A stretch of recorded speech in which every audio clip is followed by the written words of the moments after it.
Alrighty, so this is the second day of, I was going to say my holidays, but it's not my holidays, it's still a Sunday. Where did Luke go?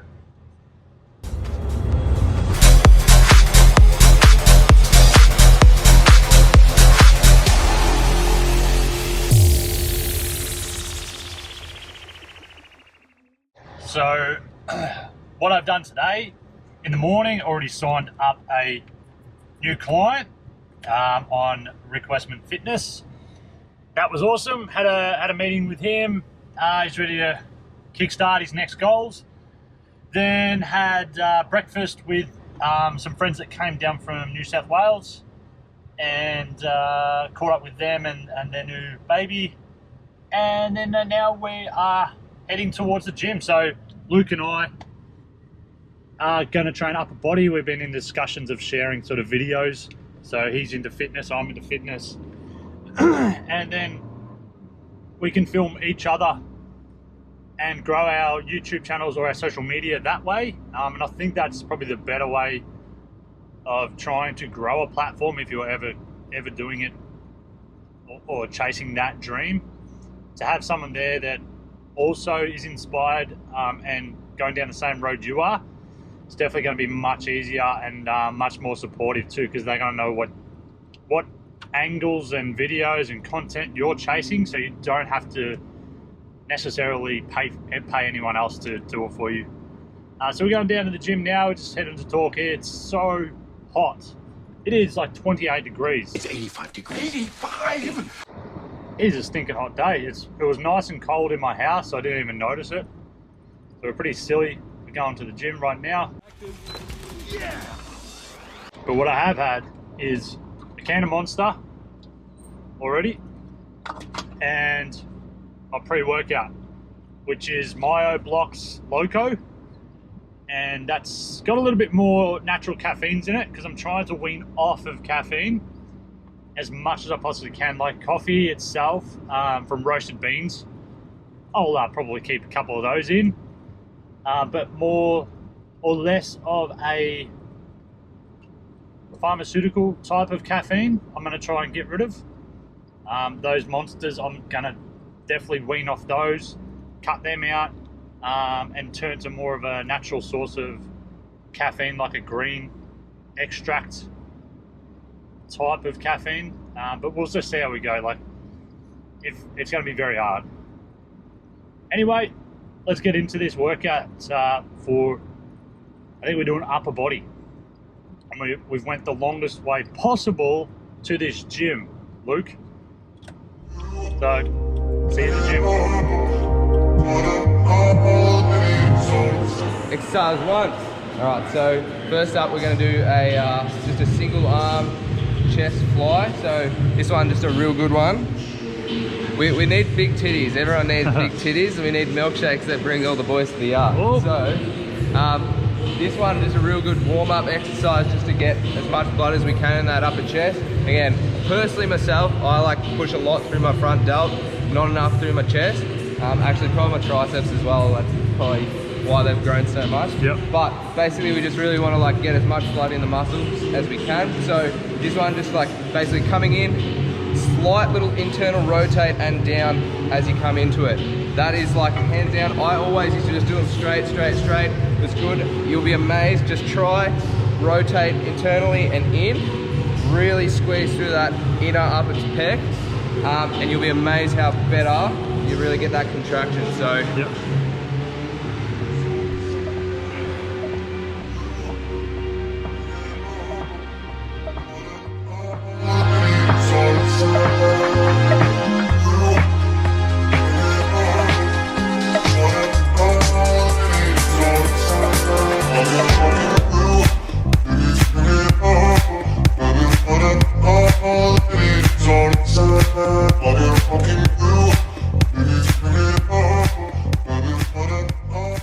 So with this one, it's a flat dumbbell press.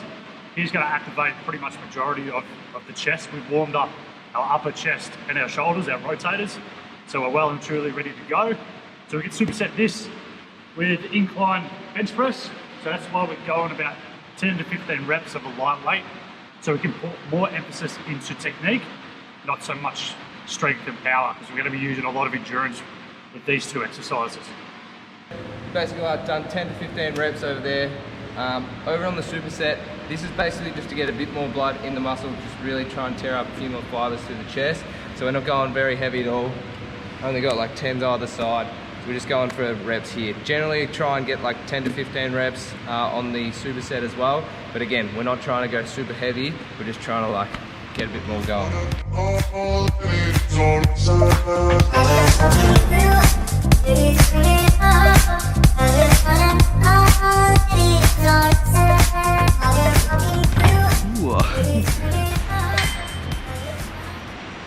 So next up we're going to do a bit of back, again upper body, hit a bit of everything, do basically the full swing around. So this one, a row pull down in between, so a bit of most people are always doing like just straight up and down or forward and back.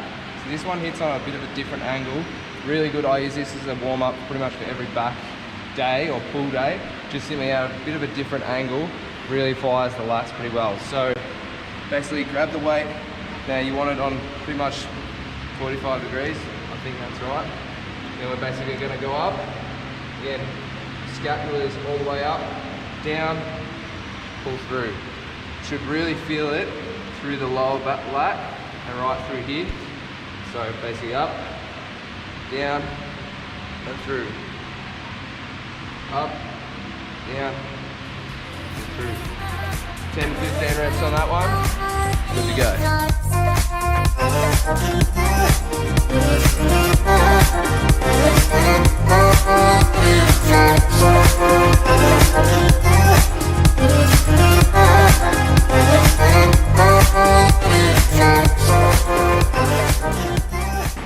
we're going to start with back now. So we're doing our complete upper circuit with Lukey Boy.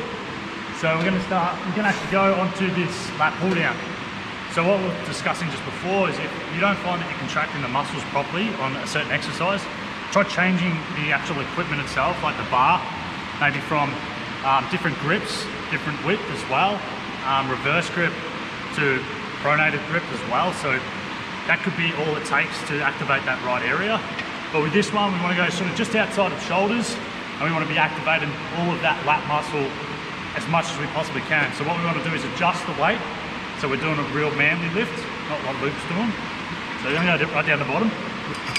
All right, because we want to be activating the muscles. Okay, we got ego lifted. If you can lift it, do it. If you can't, don't do it. Don't be a pussy. Don't be a pussy.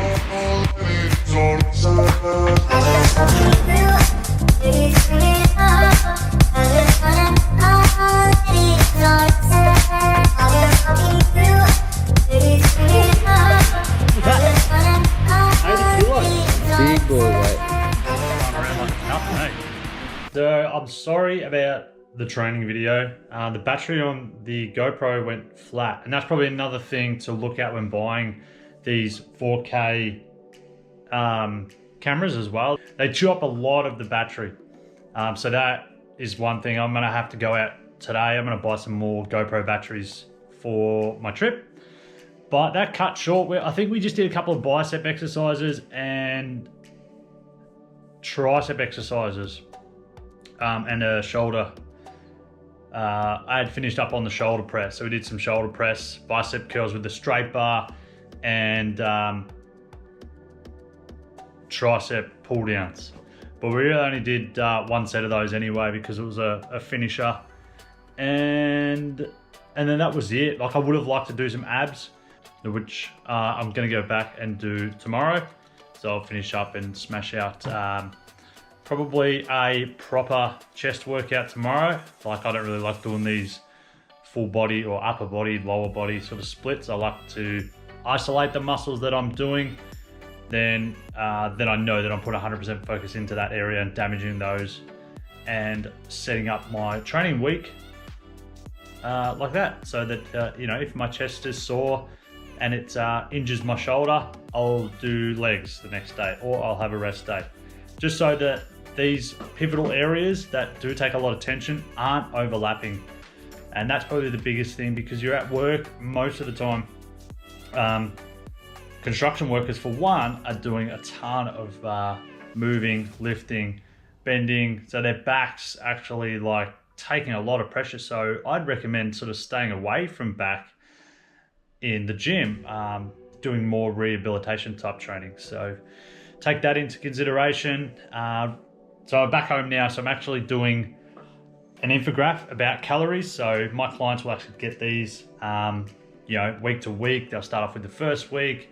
They'll get to understand what calories are. So it just won't be a debacle of information that's just over flooding them, and making this more something that they can understand. And so I'll make a heap of those nice little cards that got some cool pictures on them, little graphs as well, so that they only really get the information that they need without all the scientific reasoning behind it.